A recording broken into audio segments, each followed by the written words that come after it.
माँ तू सबसे प्यारी है, माँ तू जग में न्यारी है।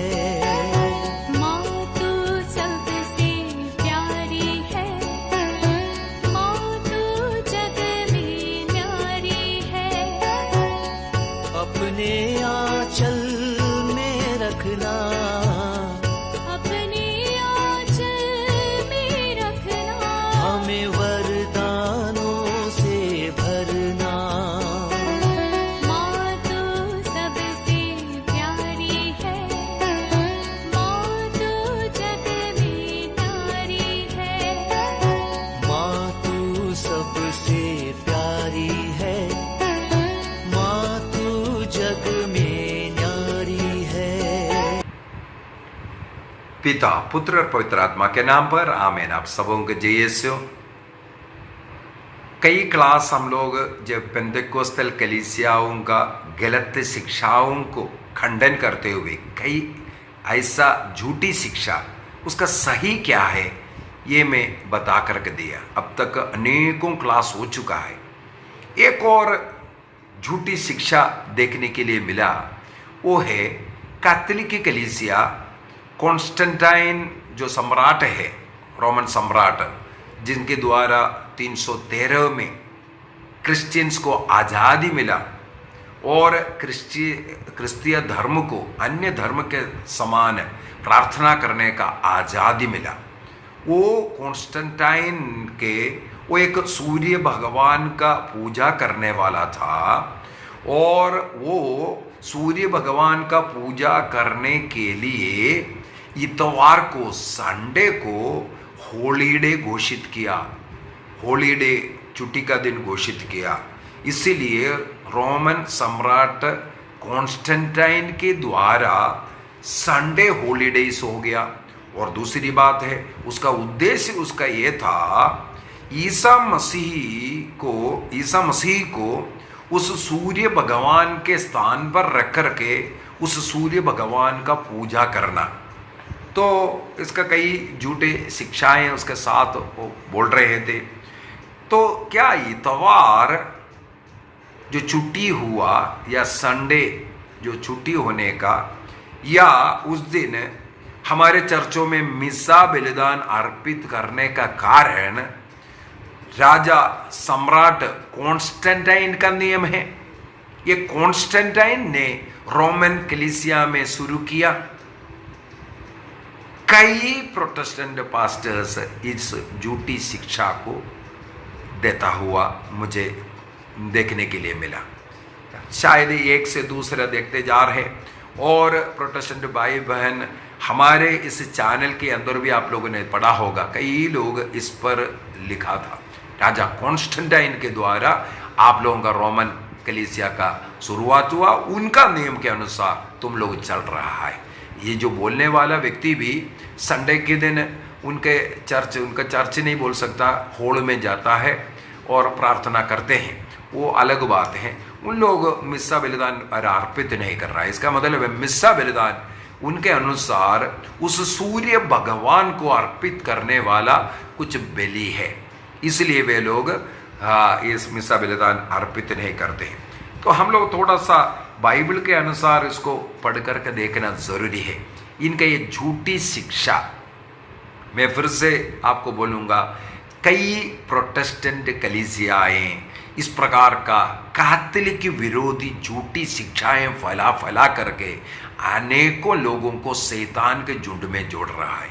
इसलिए आप लोगों को सतर्क करने के लिए जो कैथोलिक लोग हैं, जो कैथोलिक विश्वास में हैं, ये इनके द्वारा जो भ्रम में डाला उसको आपको समझाने का प्रयत्न मैं इसके द्वारा कर रहा हूँ। इसलिए इसको ध्यान से सुनना।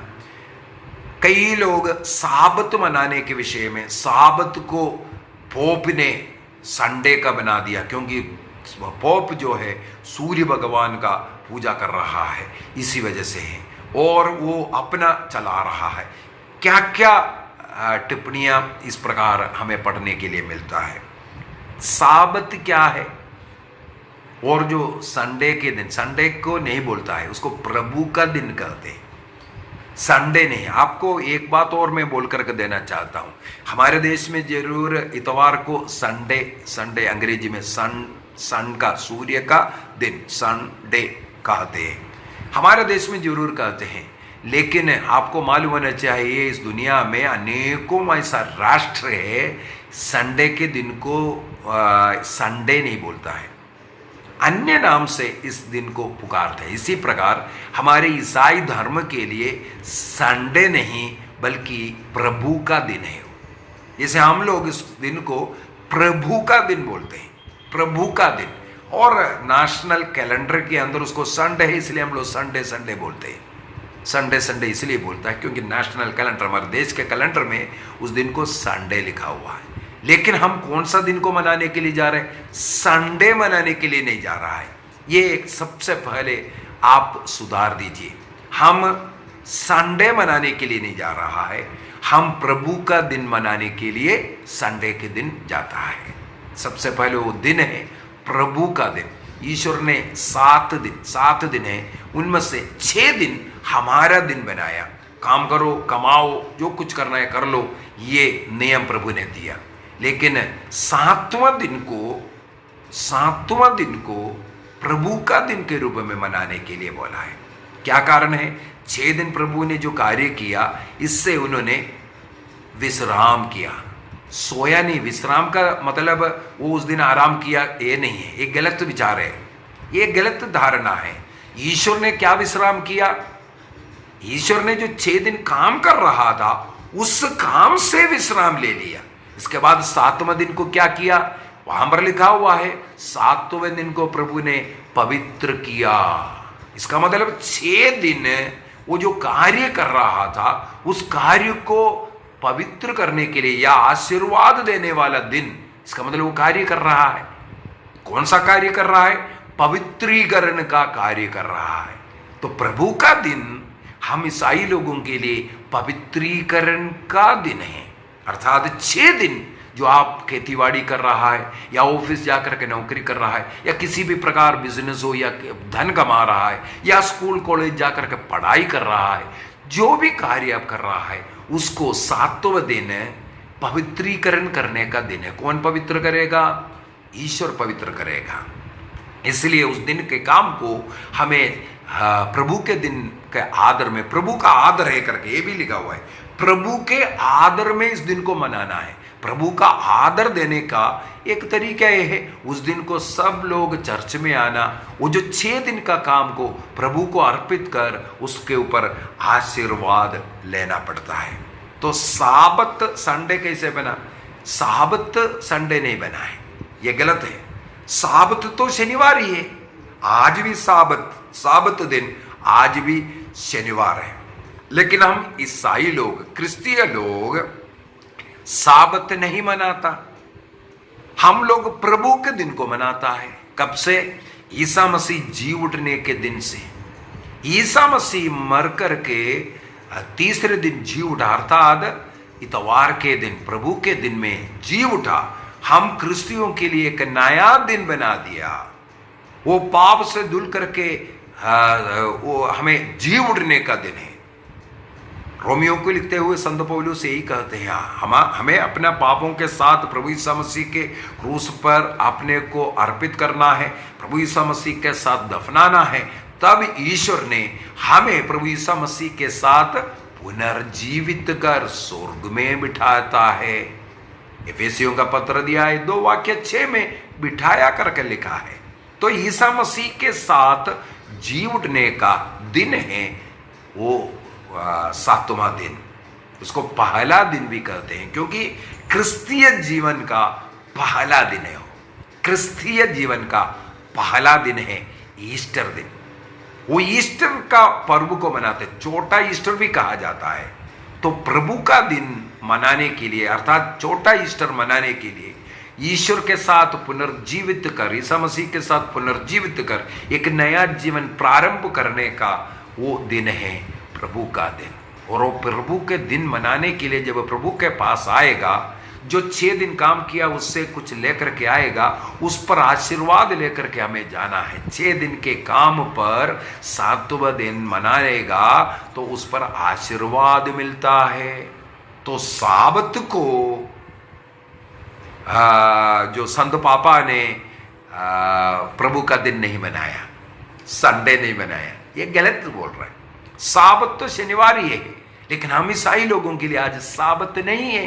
पुराना विधान का अनेकों नियम हमारे लिए नहीं है, क्रिश्चियों के लिए नहीं है।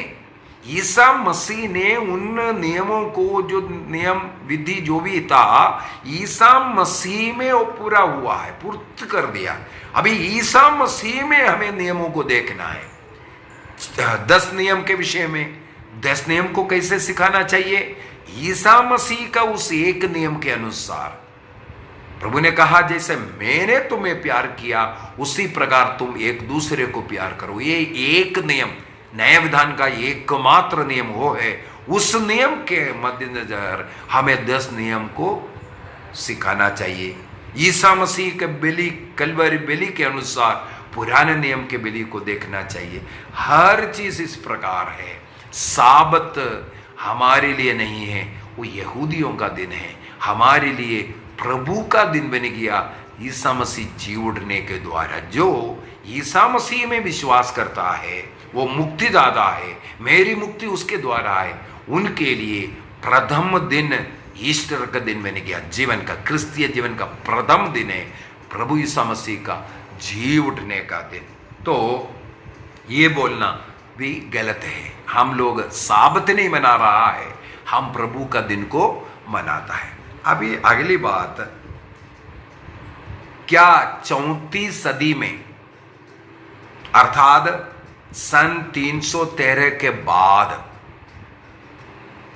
राजा सम्राट कॉन्स्टेंटाइन ने इस नियम को लाया? क्या इससे पहले नियम नहीं था इतवार को मनाना? क्योंकि ये झूठे प्रचारकों का कहना है राजा कॉन्स्टेंटाइन ने सूर्य भगवान का पूजा करने वाला उन्होंने, क्योंकि रोमा साम्राज्य में इतवार छुट्टी का दिन था, इसलिए वो छुट्टी का दिन उसको पवित्र मान करके उस सूर्य भगवान की पूजा करने के लिए करवाया। उसमें कितना सत्य है इसको देखने की जरूरत है। हमें मालूम है 34 सदी में 313 में ही क्रिश्चियनिटी को जो स्वतंत्रता दिया था, और राजा सम्राट कॉन्स्टेंटाइन ने जो कुछ किया वो सब इसके बाद है। इसका मतलब इससे पहले इतवार को नहीं मनाना चाहिए। यदि हम लोग प्रेरित चरित्र पढ़ेंगे, प्रेरित चरित्र कब लिखा गया? यदि प्रेरित चरित्र का इतिहास को पढ़ करके देखेंगे, वो AD 60 से 70 के बीच में, 60 और 70 या 75 के बीच में लिखा हुआ बात है। जब जो संत पौल और लूकस वो अपना मिशन जर्नी, उसके विषय में ही अधिकांश भाग संत लूक ने इसको लिखा है। इसका मतलब है चाहे 60 के बाद इसको लिखा है, 60 के बाद, और 70-80 ले लो मैक्सिमम, उसके अंदर तो खत्म हो चुका था। इस पीरियड में लिखा हुआ उस प्रेरित चरित्र, उसके अध्याय 20 वाक्य 7 के अंदर देखो, सप्ताह के प्रथम दिन शिष्य लोग प्रभु का दिन मनाने के लिए इकट्ठे हुआ, ये लिखा हुआ है वहां पर। प्रेरित चरित्र अध्याय 20 एक्ट्स चैप्टर 20 वर्स 7, हम सप्ताह के प्रथम दिन प्रभु भोज के लिए एकत्र हुए। कब हुआ? 7वां दिन में, विश्राम दिवस में हुआ था क्या? वहां पर लिखा हुआ है प्रथम दिन। और उसी प्रकार हम लोग पढ़ सकते हैं प्रेरित चरित्र प्रकाशना ग्रंथ अध्याय 1 वाक्य 10 के अंदर, प्रकाशना ग्रंथ अध्याय 1 वाक्य 10 के अंदर, जहां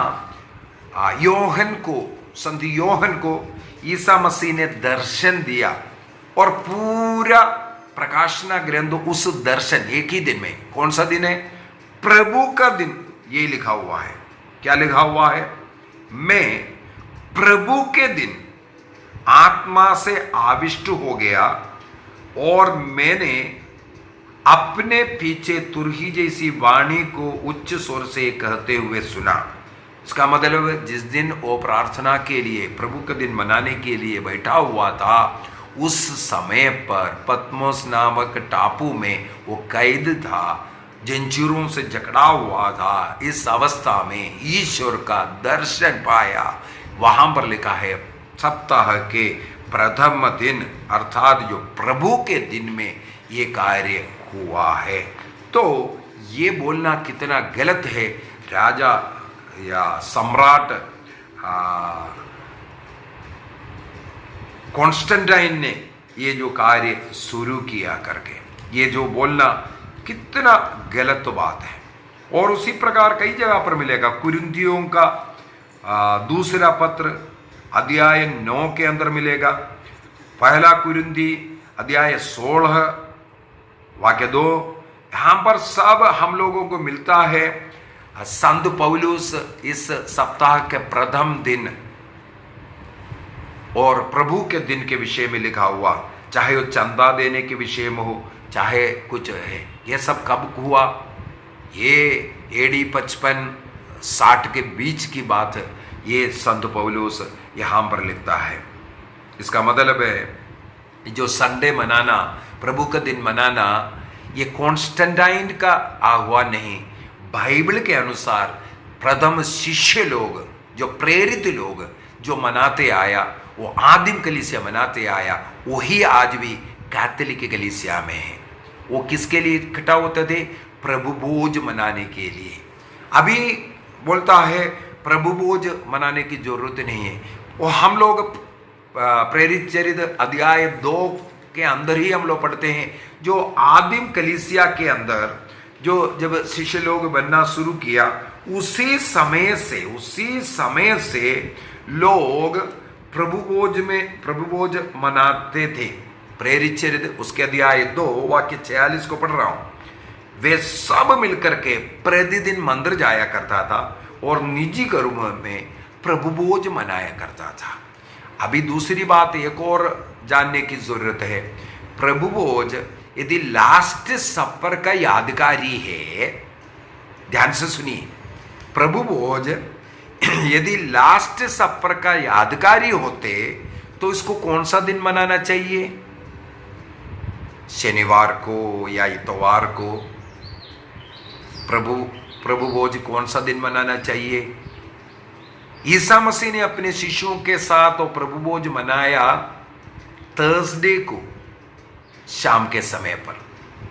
इसका मतलब अगर प्रभु भोज वो लास्ट सपर को मनाना है, कौन सा दिन मनाना चाहिए? थर्सडे को मनाना चाहिए। लेकिन हम लोग इतवार को जो महत्व दे रहा है, प्रतिदिन हो रहा है वो अलग बात है, लेकिन इतवार को मनाना जरूरी है, नियम में बांधा हुआ है। नहीं मनाएगा तो आत्ममारू पाप होता है। तो प्रभु भोज इतवार को प्रभु के दिन में क्यों मनाता है? क्या कारण है? इसका मतलब वो लास्ट सपर का वो जो रोटी तोड़ करके रोटी खिलाना नहीं है। प्रभु भोज मना रहा है ईसा मसीह के जी उठने का। इसका मतलब उनका मृत्यु, उनका दुख भोग, उनका जी उठना और दोबारा आने तक उसको मनाते हैं। तो प्रभु भोज इसलिए आदिम कलीसिया से रोज मना रहा है, प्लस नियम के अनुसार जो प्रभु के दिन को पवित्र रखना, अर्थात वो पहला दिन माने प्रभु का दिन, वो इतवार का दिन है, संडे के दिन है। तो राजा कॉन्स्टेंटाइन का नियम नहीं है, ये बाइबल का नियम है प्रभु का दिन को हमें मना के आने के लिए। प्रभु ईसा मसीह ने कहा है मेरे यादगारी में किया करो। यदि यादगारी और लास्ट सपर का है तो थर्सडे को होना चाहिए। यादगारी है प्रभु जी उठ करके हमें एक नया जीवन दिया, उस नया कलीसिया का शुरुआत, उस दिन को हम प्रभु के दिन के रूप में मनाते हैं। यदि लिटर्जी का जो रूप है वो हमें मालूम है। मैं पहले भी जो मिस्सा बलिदान के विषय में सब क्लास लिया उस समय पर, उसका क्या रूप है, वो पहली सदी से उस रूप में है, उसी से ही आज भी हम लोग कर रहा है। और पहली सदी का इसलिए बोल सकता हूँ, जो AD 100 में जो रचना किया हुआ जो प्रेरितों का जो लेख होता है, प्रेरितों ने जो लिखा हुआ कुछ नियमावली, जिसे दिदाक कहते हैं, दिदाक कहते हैं।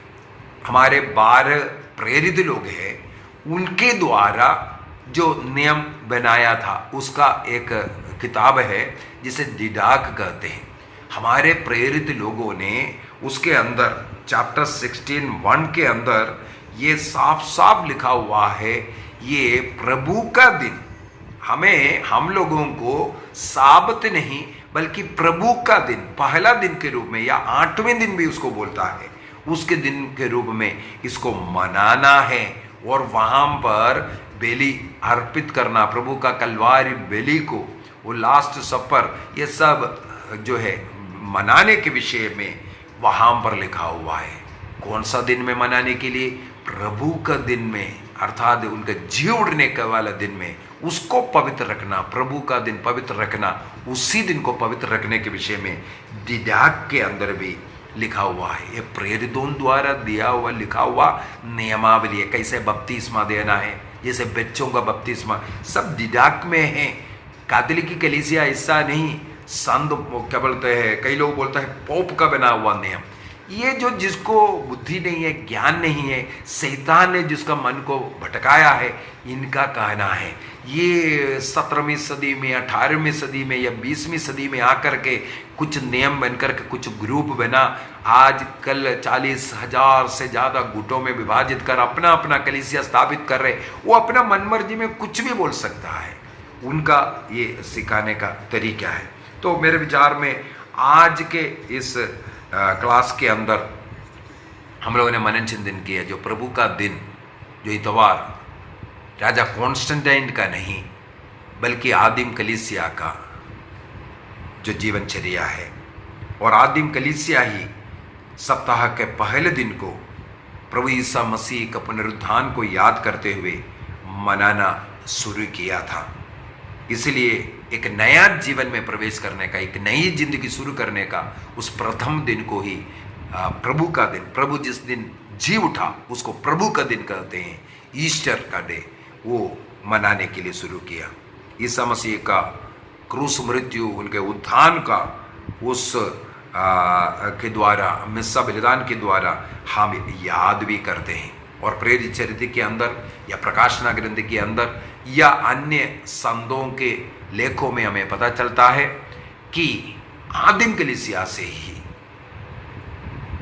जो प्रभु का दिन मनाते आए, मिस्सा बलिदान अर्पित करते आए, ईसा मसीह का शरीर और रक्त ग्रहण करते आए, रोटी और दाकर से नहीं, ईसा मसीह को ग्रहण करते आए, वो आज भी कैथोलिक कलीसिया में जारी है। आइए हम आंखें बंद करें। ऐसे जो गलत सिद्धांतों को सिखाने वालों के लिए प्रार्थना कीजिए।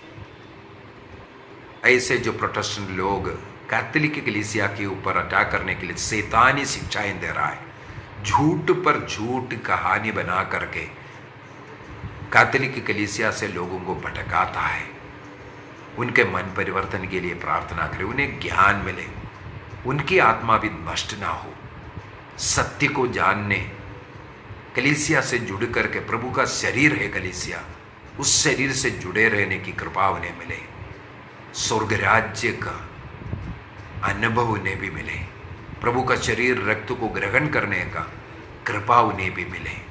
जो भी ऐसा गलत शिक्षाएं दे रहा है वे मन परिवर्तन कर पाए, प्रभु उन्हें क्षमा करे, मन परिवर्तन की कृपा पवित्र आत्मा के द्वारा उन्हें मिले, शैतान के प्रेरणा से नहीं बल्कि वचन के अनुसार जीने की कृपा मिले। पिता, पुत्र और पवित्र आत्मा के नाम पर आमीन। आप सबों को जय यीशु।